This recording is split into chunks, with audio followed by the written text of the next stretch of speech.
एक टॉपिक है chemical equilibrium. Chemical equilibrium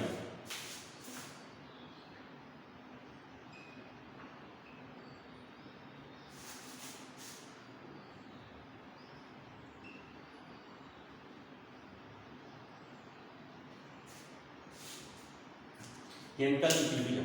chemical equilibrium क्या होता है कि जितना रेट ऑफ फॉरवर्ड होगा उतना ही रेट ऑफ बैकवर्ड होगा। जैसे एग्जाम्पल से समझते हैं कि फॉरवर्ड रेट ऑफ फॉरवर्ड में 51 kg, ठीक है, इधर है 49 kg रेट ऑफ बैकवर्ड में। तो जैसे ही 51 है और इधर 49 है, अगर एक डिजिट अगर इधर आ जाता है रिएक्शन, अगर एक डिजिट आ जाता है तो क्या हो जाता है, इक्वल हो जाएगा, यानी बैलेंस हो जाएगा, यानी इधर भी 50 हो जाएगा और इधर भी 50 हो जाएगा। सेकेंड एग्जाम्पल समझते हैं, जैसे कि मान लेते हैं हम यहाँ से चले, यहाँ से आए, ठीक है, फिर यहीं पे आके हम पहुँच गए, ठीक है, तो क्या हुआ, इक्वल हो गया, बैलेंस हो गया, ठीक है, बैलेंस हो गया, तो यानी rate of forward equal to rate of backward. एक और एग्जाम्पल समझते हैं, जैसे कि लोग सर्कस में चलता है, ठीक है, तो चलता है तो ऐसे क्या होता है, बैलेंस करके चलता है, वो गिरता नहीं है, यानी कि दोनों इक्वल बैलेंस रहता है, तभी वो क्या होता है, गिरता नहीं। जैसे कि मान लेते हैं, फिर एक और एग्जांपल समझते हैं, बैलेंस कैसे हो। जैसे ये पेन है, ठीक है, ये पेन है, इस पर अगर रख दिए, इस पर हम रख रहे हैं, सॉरी, इस पे हाँ रख रहे हैं, तो ये क्या हो गया, बैलेंस हो गया, क्या हो गया, बैलेंस हो गया, ठीक है। तो यही होता है rate of forward equal to rate of backward, ठीक है। अब इसमें देखते हैं ये दो टाइप का होता है, reaction classified classified classified classified of two type in basis of direction। क्या होता है, reaction classified in two types का होता है in the basis of direction. Direction के हिसाब से कितना होता है, दो टाइप का होता है। एक होता है रिवर्सेबल रिएक्शन,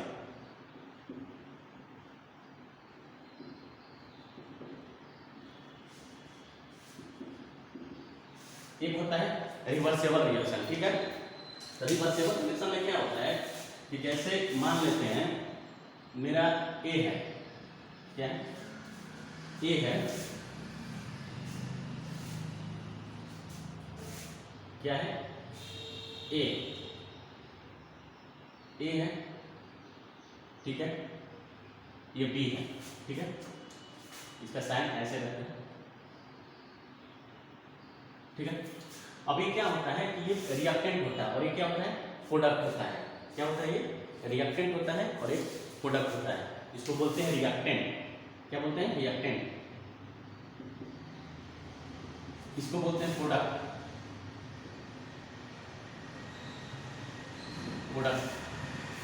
जो ऐसे हाफ में जो जा रहा है एरो, यानी हाफ एरो है, इसको बोलते हैं forward, forward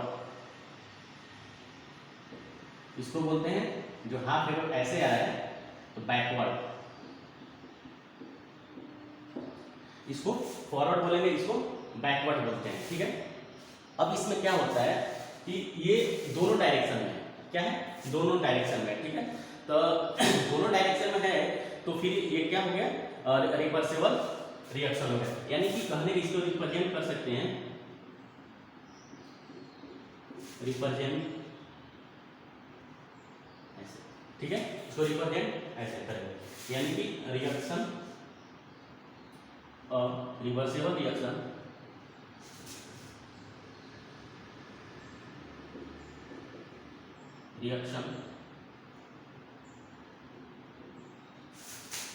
is both direction,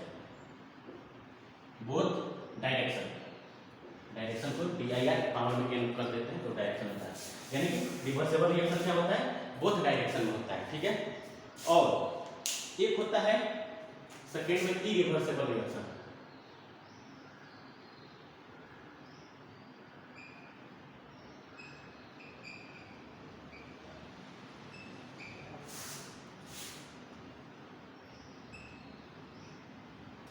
कि रिवर्सेबल रिएक्शन होता है। इसमें क्या होता है कि जैसे ए मेरा रिएक्टेंट है, ठीक है, ये बन रहा है मेरा बी प्रोडक्ट बन रहा है, यानी कि ये सिंगल डायरेक्शन में होगा, ठीक है। क्या होता है, सिंगल डायरेक्शन में ओनली होता है। जैसे कि यहाँ पे मेरा रिएक्टेंट हो गया, ये प्रोडक्ट हो गया, ठीक है। इसको रिप्रेजेंट करते हैं, रिप्रेजेंट सिंगल एरो से, ठीक है।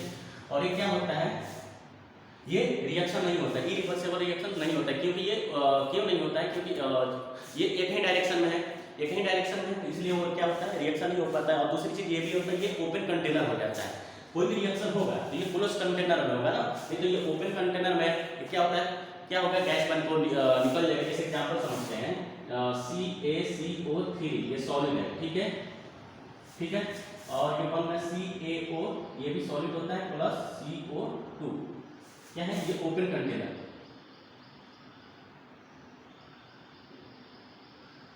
ओपन कंटेनर, ठीक है। ओपन जैसे कंटेनर होगा ये रिएक्शन नहीं बन पाएगा, ठीक है। ये क्या होगा, ये सॉलिड सॉलिड है और ये गैस हो गया, तो क्या हो गया, ये रिएक्शन नहीं हो पाएगा, ठीक है। अब इसके बाद हम सब देखते हैं दूसरा,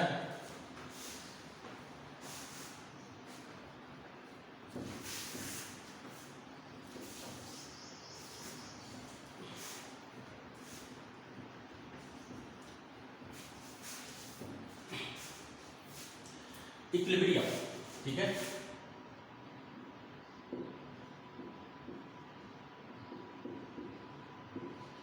इक्विलिब्रियम, ठीक है। अब इसमें क्या होता है, इक्विलिब्रियम कब कब होगा, ये रिवर्सेबल रिएक्शन,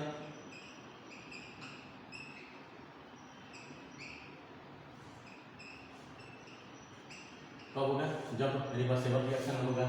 दूसरा achieve close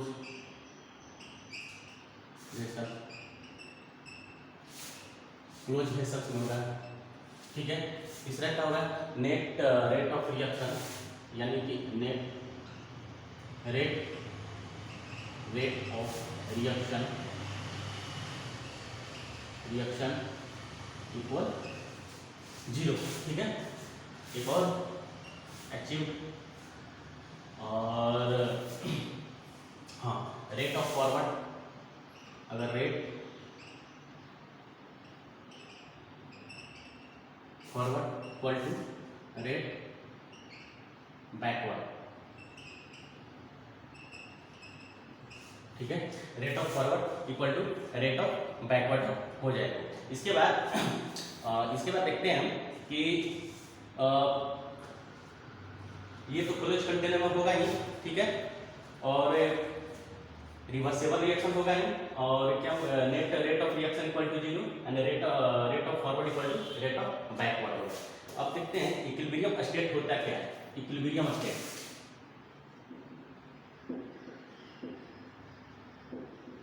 equilibrium state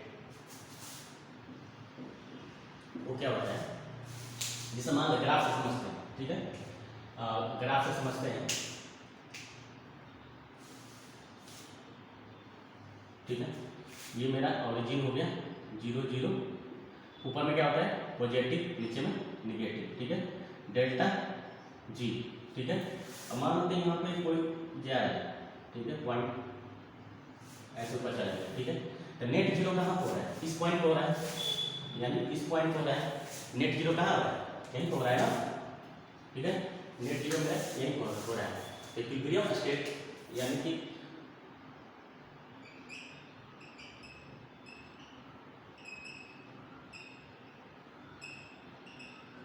equilibrium state delta G equal to 0, delta G equal to 0 हो रहा है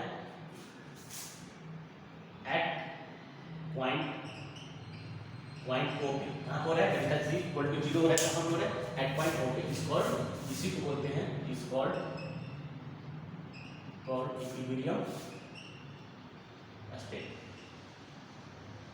क्या बोलेंगे इसको, इक्विलिब्रियम स्टेट। और इसको लिख सकते हैं delta G equal to zero, delta G equal to zero, ये क्या होगा, rate of forward equal to rate of backward होगा, ठीक है।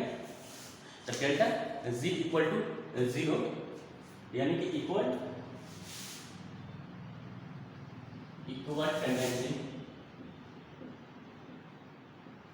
Tendency to move of forward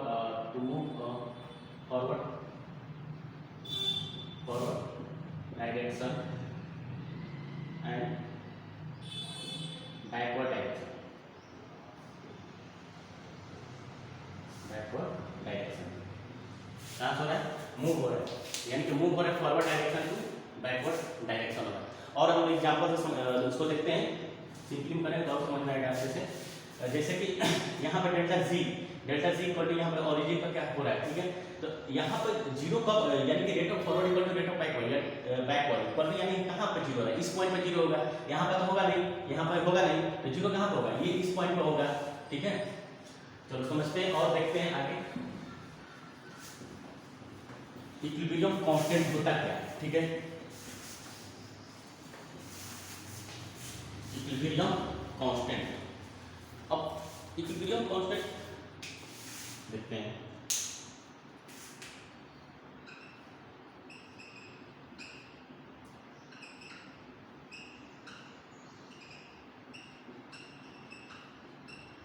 equilibrium constant होता क्या है, जैसे कि मान लेते हैं कि ए मेरा रिएक्टेंट है, ठीक है, बी क्या है, प्रोडक्ट है, ए मेरा क्या है, रिएक्टेंट है, और बी क्या है, प्रोडक्ट है, ठीक है।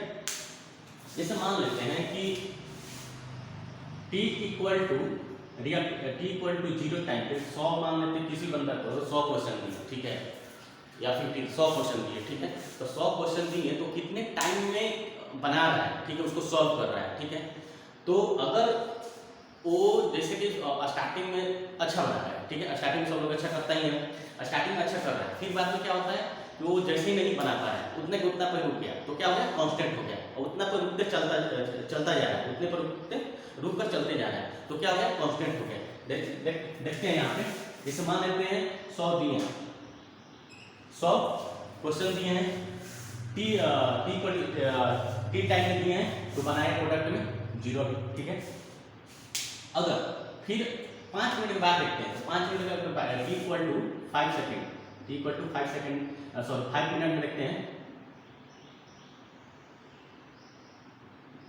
5 मिनट में देखते हैं, तो उसने क्या किया कि 10 क्वेश्चन सॉल्व कर दिया, यानी बचा 90 और 10 क्वेश्चन को सॉल्व कर दिया, ठीक है। फिर हम देखते हैं T इक्वल टू उसको 10 मिनट पर देखते हैं, 10 मिनट के बाद फिर देखते हैं, फिर देखें तो फिर 10 क्वेश्चन सॉल्व किया, बचाया क्वेश्चन 80, ठीक है।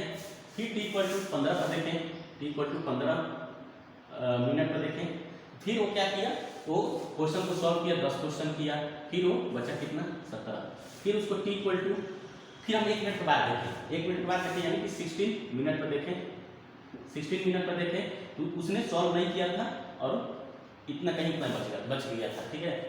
इधर सॉल्व किया, सॉल्व यहाँ पे चेंज होगा वैल्यू, तो यहाँ पर क्वेश्चन कितना टोटल किया, 20, यहाँ पर कितना किया, 30, ठीक है, और यहाँ पे कितना किया, 30 ही किया, ठीक है। अगर फिर उसको देखते हैं T इक्वल टू 17 मिनट में देखते हैं, 17 मिनट में देखते हैं, T इक्वल टू 17 मिनट में देखते हैं, तो 17 क्वेश्चन था, 30 सॉल्व नहीं किया था, उतना ही था। फिर 18 पर देखें हम, 18 मिनट पर देखें, फिर T इक्वल टू 19 मिनट पर भी देखें कितना सॉल्व किया, फिर T इक्वल टू 20 मिनट 20 पर देखें तो कितना हुआ, 70, यहाँ पर भी देखें 70 ही बचाया था, यहाँ पर 30 क्वेश्चन किया था, ठीक है। यानी कहने का मतलब कि यहाँ तक तो ठीक चल रहा था, स्टार्टिंग में क्या हो रहा था, ठीक चल रहा था, ठीक है, लेकिन यहीं से क्या हो गया, वो कांस्टेंट हो गया, क्या हो गया, कांस्टेंट हो गया, ये बढ़ नहीं रहा था, ठीक है। इसी को बोलते हैं इक्विलिब्रियम कांस्टेंट।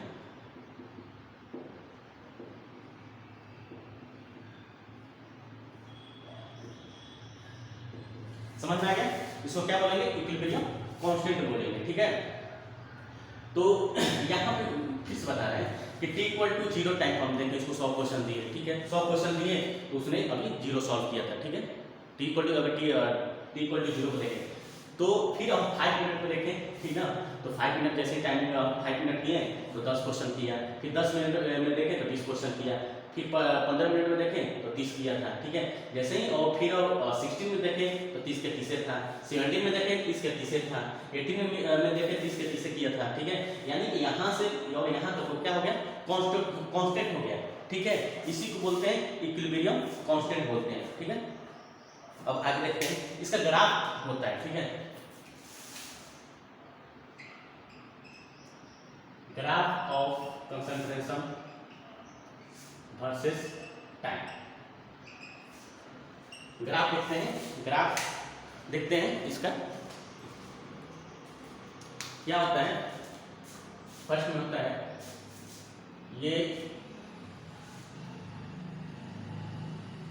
टाइम, ठीक है, ये हो गया मेरा कंसंट्रेशन हो गया, ऐसे। तो ये मेरा रिएक्टेंट मान, यहां से दोनों ये ए है, कंसंट्रेशन ऑफ ए, इसको कंसंट्रेशन बोलते हैं, ब्रैकेट क्या बोलेंगे इसमें, कंसंट्रेशन बोलते हैं, कंसंट्रेशन ऑफ बी। यानी कि ये यहाँ पर पॉइंट आकर मिल गया ना, पॉइंट यहाँ पर मिल गया, इसको क्या बोलेंगे, इक्विलिब्रियम। यानी कि concentration of A equal to concentration of B, दोनों आके, ये रिएक्टेंट है, ये मेरा प्रोडक्ट है, ठीक है, मान लेते हैं ये रिएक्टेंट है, ये प्रोडक्ट है, यहाँ पे दोनों आके पॉइंट पर मिल गया, ये पॉइंट मिल गया, जैसे ही पॉइंट पर मिला इसको बोलते हैं इक्विलिब्रियम बोलते हैं, क्या बोलेंगे इसको, इक्विलिब्रियम बोलते हैं। यानी कि A concentration of A equal to concentration of B, concentration of A equal to concentration of B. फिर दूसरा ग्राफ देखते हैं, इसको करते हैं,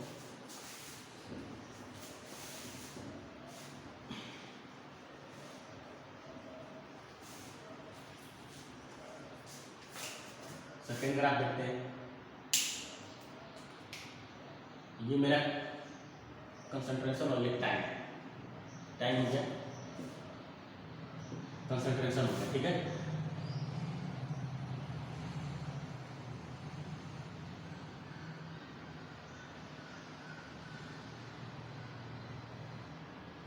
ठीक है, ये concentration of A, concentration of B, ठीक है।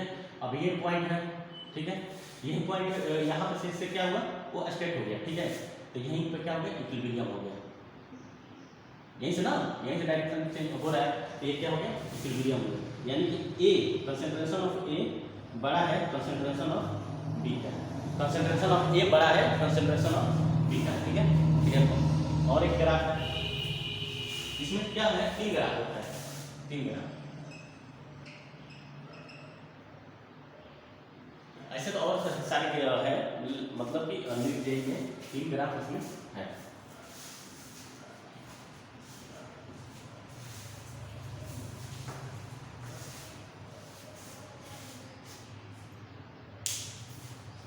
एक है नंबर 3,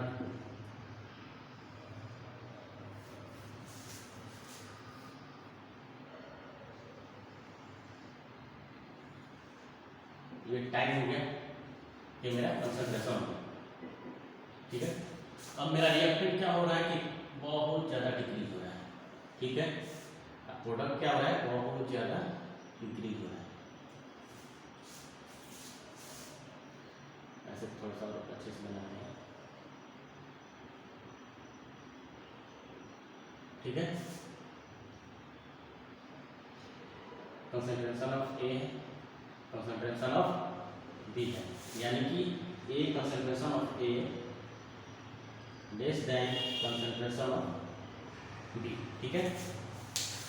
यहाँ पर क्या हो गया मेरा क्या हो गया, रिएक्टेंट जो है वो ज़्यादा ही डिक्रीज हो गया, अब प्रोडक्ट है इंक्रीज हो गया, ठीक है, तो प्रोडक्ट इंक्रीज हो गया तो ग्राफ ऊपर जाएगा, इसका रिएक्टेंट जो है मेरा डिक्रीज हो रहा है तो ग्राफ क्या होगा, नीचे आएगा, ठीक है।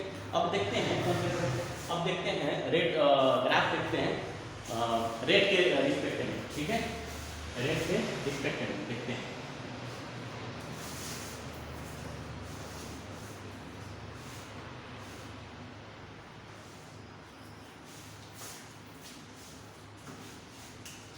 Graph of rate versus time, ठीक है। ग्राफ लिखते हैं टाइम के रिस्पेक्ट में।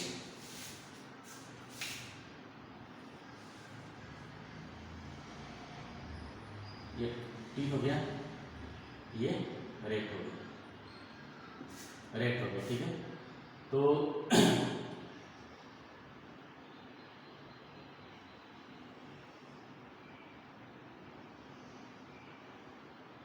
ठीक है, ए है कंसंट्रेशन ऑफ बी, यानी कि इक्विलिब्रियम यहाँ से हो रहा है, इस पॉइंट से इक्विलिब्रियम यहीं से हो रहा है ना, दोनों मिल रहा है यहीं पे। तो यानी कि A concentration of A equal to concentration of B, यानी कि जैसे ही हम रेट के रिस्पेक्ट में देख रहे हैं, यानी कि ए इक्वल टू बी हो रहा है, ठीक है। यानी जितना रेट ऑफ ये रिएक्टेंट हो रहा है उतना ही प्रोडक्ट भी हो रहा है, यानी ए इक्वल टू बी हो रहा है। दूसरा देखते हैं ग्राफ में, ये रेट हो गया, ये टाइम हो गया,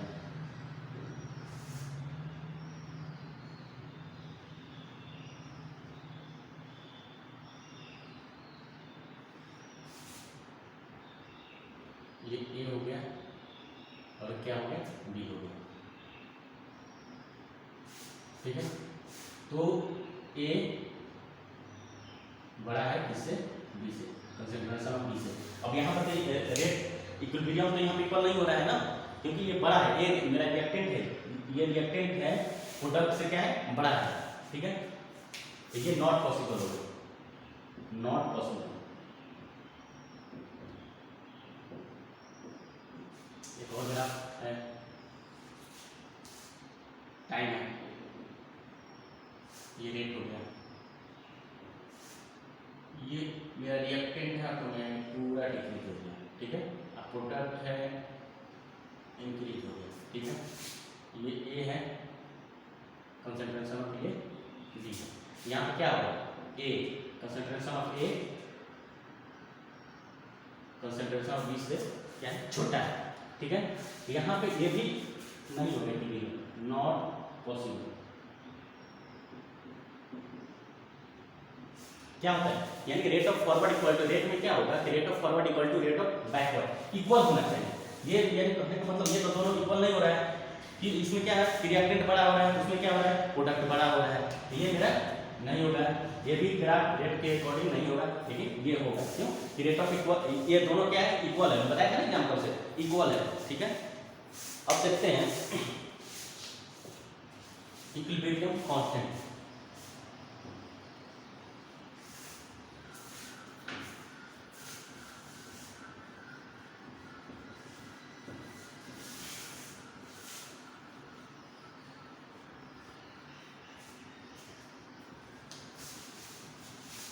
इक्विलिब्रियम कांस्टेंट,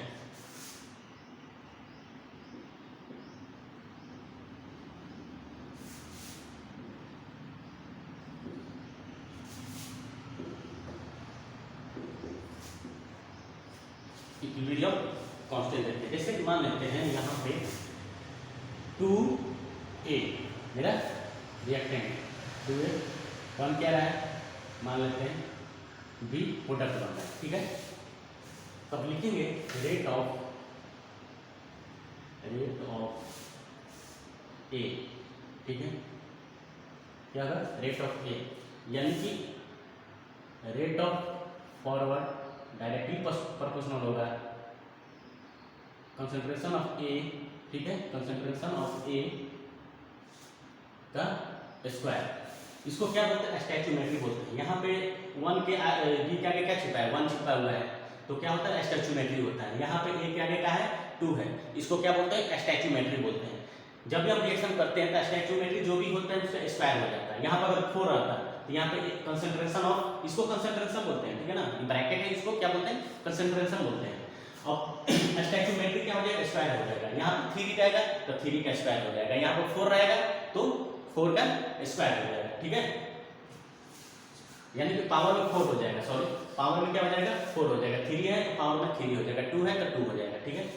यानी इसको देखो, अब ये क्या होता है, rate of forward directly proportional to concentration of A का स्क्वायर हो गया। जैसे इसको डायरेक्टली प्रोपोर्शनल को हटाएंगे तो क्या होता है, आएगा कांस्टेंट आ जाएगा, यानी कि आर एफ इक्वल टू के एफ कंसंट्रेशन ऑफ ए का स्क्वायर, इसको मान लेते हैं फर्स्ट इक्वेशन। ठीक है, यहाँ कोई भी वैल्यू भी दे सकते हैं रिएक्टेंट में, कोई भी हम बताएंगे क्वेश्चन में।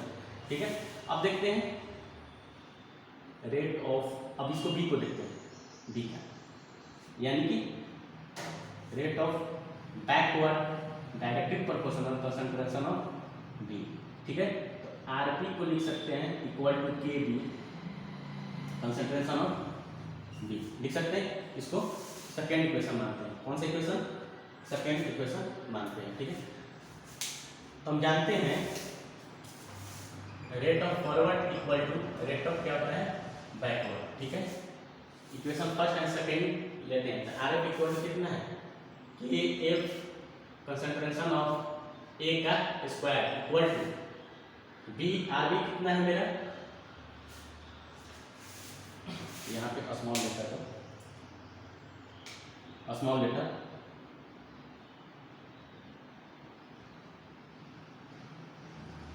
यहाँ पे स्मॉल, सॉरी यहाँ पर स्मॉल लिख दिया ना, स्मॉल कर कुछ भी लिख सकते, कोई दिक्कत नहीं है। तो के एफ कंसंट्रेशन ऑफ ए का स्क्वायर हो गया, बी यानी के B equal to concentration of B हो गया। ठीक है, अब देखो के एफ हाँ और के बी है, इधर आएगा क्या होगा, डिवाइड होगा, यानी के एफ कंसंट्रेशन ऑफ के F equal to K B equal to क्या हो जाएगा, कंसंट्रेशन ऑफ बी, अगर ये इधर जाएगा तो डिवाइड हो जाएगा, ए का कंसंट्रेशन ऑफ ए का स्क्वायर हो जाएगा। इसी को क्या बोलते हैं, इक्विलिब्रियम कांस्टेंट बोलते हैं, यानी के इक्विलिब्रियम, इसको क्या बोलते हैं, के इक्विलिब्रियम। यानी लिख सकते हैं equilibrium constant is a ratio of concentration of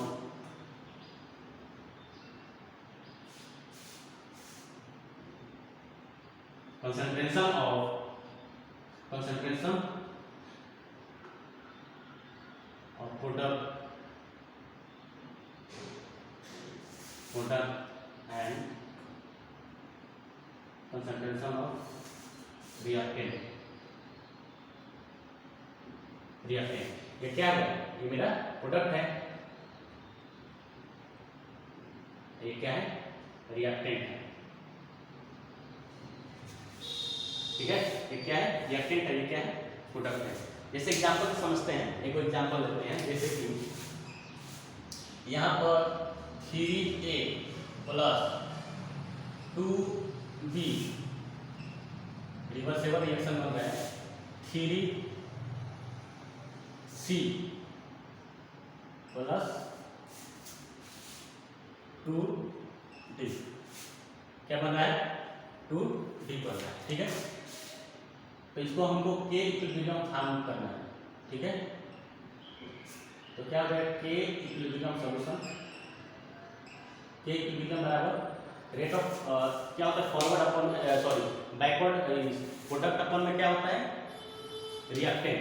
तो देखो यहाँ पर सी है, 3C है, स्टैचोमेट्रिक कितना है, 3 है, तो पावर में कितना हो जाएगा, 3 और D है, D के पावर में कितना हो जाएगा, 2 हो जाएगा, स्टैचोमेट्रिक वहाँ पर 2 है। अब इसमें देखते हैं, एक स्टैचोमेट्रिक कितना है, 3 है, इसमें कितना है, 2 है, B में कितना है, कंसंट्रेशन ऑफ B का पावर 2 हो जाएगा। ठीक है, यही से इक्विलिब्रियम कांस्टेंट निकालते हैं। ठीक है, एक और देखते हैं एग्जांपल,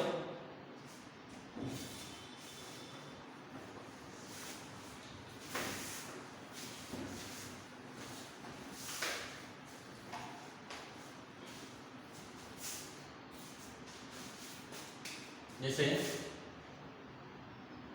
रिएक्शन है N2 प्लस 3H2 रिवर्सेबल हो रहा है 2NH3। ठीक है, इक्वल बैलेंस है, ये भी चेक करना होगा, क्वेश्चन में चेक करना होगा कि हम मेरा रिएक्शन जो है बैलेंस है या नहीं है। अब यहाँ पे तो कैसे देखते हैं, नाइट्रोजन 2 है तो 2 नाइट्रोजन हो गया, 3 दूनी 6, हाइड्रोजन कितना है 6 है, तो 3 दूनी 6, हाइड्रोजन मेरा 6 है, यानी इक्वल है, बैलेंस यानी बैलेंस है। तो क्या होता है K इक्विलिब्रियम मेरा क्या होता है, K इक्विलिब्रियम इक्वल टू क्या हो जाएगा, प्रोडक्ट, तो प्रोडक्ट कितना है NH3 है, NH3 कंसंट्रेशन का स्टैच्यूमेट्री क्या है, स्टैच्यूमेट्री है यानी कि स्क्वायर, जितना ये स्टैच्यूमेट्री रहेगा वो स्क्वायर हो जाएगा अपॉन में। अब यहाँ पे देखते हैं N2 है, ठीक है, और H2 है, H2 है, स्टैच्यूमेट्री हम कितना है 3 है, तो 3 का स्क्वायर, यही मेरा आंसर हो जाएगा। ऐसे सॉल्व करते हैं, ठीक है।